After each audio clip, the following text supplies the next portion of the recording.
Harvard University is holding its commencement Thursday at a pivotal moment, when its place as one of the world's leading higher education institutions is under what increasingly seems like existential threats from the Trump administration. According to Associated Press, other schools face the loss of federal funding and their ability to enroll international students if they don't agree to the Trump administration's shifting demands. But Harvard, which was founded more than a century before the nation itself, is taking the lead on defying the White House in court, and paying a significant price. The Trump administration's latest salvos include asking federal agencies to cancel about $100 million in contracts with the Ivy League school. The government already canceled more than $2.6 billion in federal research grants, moved to cut off Harvard's enrollment of international students, and threatened its tax-exempt status. Visa interviews for international students admitted to schools nationwide were halted on Tuesday, and Trump said Wednesday that Harvard should reduce its international enrollment from 25% to about 15%. Sustained by a $53 billion endowment, the nation's oldest and wealthiest university is testing whether it can be a bulwark against Trump's efforts to limit what his administration calls anti-Semitic activism on campus, which Harvard sees as an affront to the freedom to teach and learn nationwide. The Trump administration has demanded that Harvard make broad leadership changes, revise its admissions policies, and audit its faculty and student body to ensure the campus is home to many viewpoints.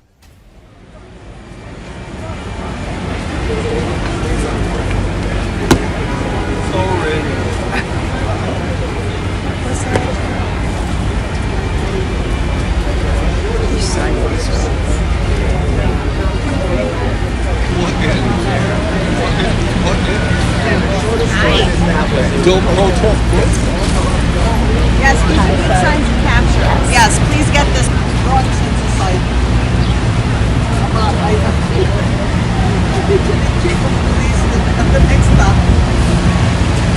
I visited Israel and Palestine 7 years ago and visited with a Jewish family who wanted people to see both sides of what was going on.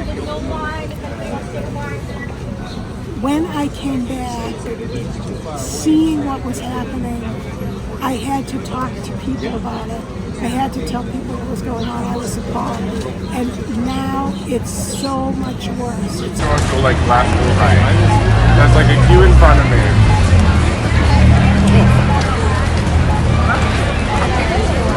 Hello? Oh yeah.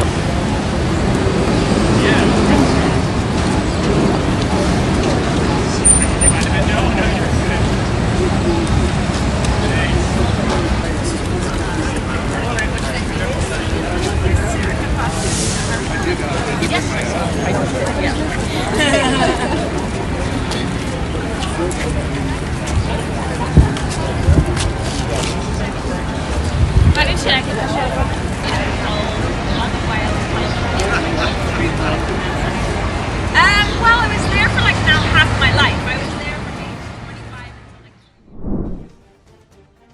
Russia has no plans to end the war against Ukraine despite personnel, technical and economic difficulties.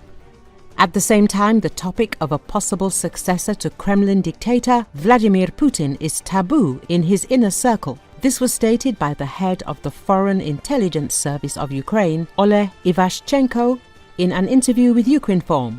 According to Ivashchenko, the Kremlin views war as a tool for maintaining power, economic mobilization and ideological control. Russia is not going to stop this war. In their minds, they are restoring the Soviet Union with the hands of the army. They are creating new districts and divisions. To be precise, 13 divisions. Yes, they have problems.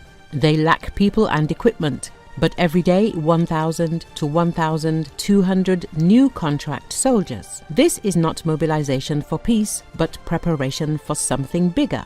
Why? It's the economy. Now the military-industrial complex is their only industry that demonstrates growth. If it stops, the entire Russian economy will crack. And this is an ideology based on fear and enemies around. For the Kremlin, war is a tool to maintain power, and this is a threat to Ukraine and the entire civilized world, he said. At the same time, according to the head of intelligence, the Russian president is often not provided with objective information about the situation in the country and on the front. Reports are filtered and presented in a soft form. Today, all ideas are generated by the leader. The rest of his entourage are executors. We see that there are things that Putin is afraid to say. We have come to the conclusion that he is not being provided with information about the real state of affairs in the economy and war. Reports are given in such a light form, without an emphasis on further possible consequences. This is why there are decisions that are surprising to the world. He explained. Regarding the situation around Putin, Ivashchenko claims that there is no real discussion about a change of power or a successor. This topic is forbidden in the Kremlin. This topic is forbidden in the first person's environment. There is fear for their positions, families and close circle. Perhaps the first person has some thoughts, but they are not voiced. This topic is not raised, he said.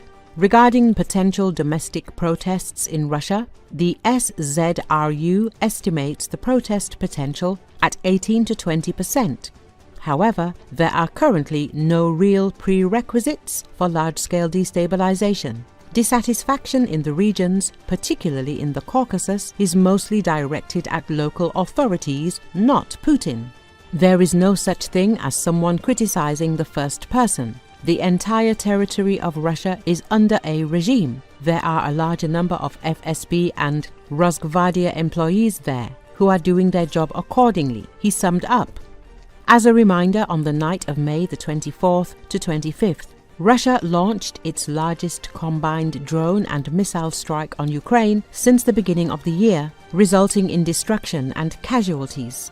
In this way, the Kremlin, against the backdrop of its own aggressive rhetoric statements and excessive US pessimism about the situation on the front lines, is trying to undermine the morale of Ukrainians and convince the West of the inevitability of Russia's victory and the futility of supporting Kiev.